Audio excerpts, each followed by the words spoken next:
Why bother engaging with suppliers to calculate your Scope 3 emissions when you can just use industry average emission factors?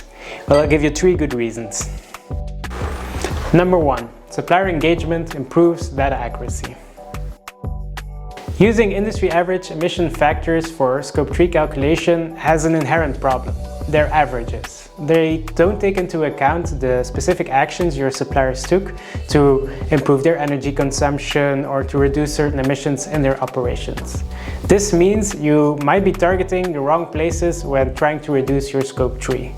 We have seen with customers of ours that this variance can lead up to 40% difference in reported emissions. Number 2, supplier engagement actually drives reduction. Calculating your Scope 3 emissions using emission factors isn't a goal in and of itself. It's just measuring the problem. Whereas supplier engagement can actually help you reduce emissions straight away.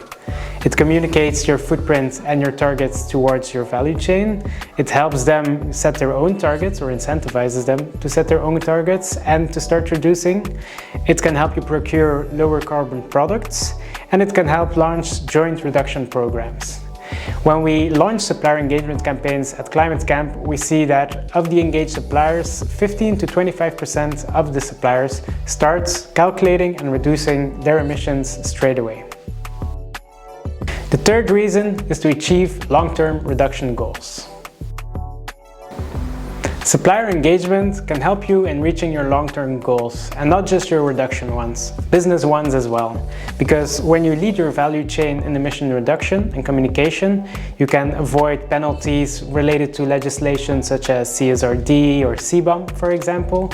It can also help you open up a new revenue stream for companies looking to source more sustainable products. Supplier engagement helps kick off a feedback loop. As more companies start with supplier engagement, the incentive for others to join in rises.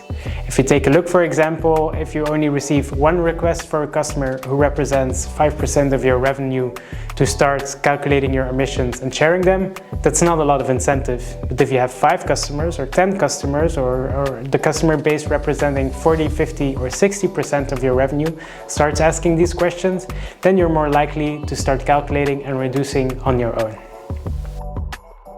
Let's not get stuck on reporting, but actually drive change.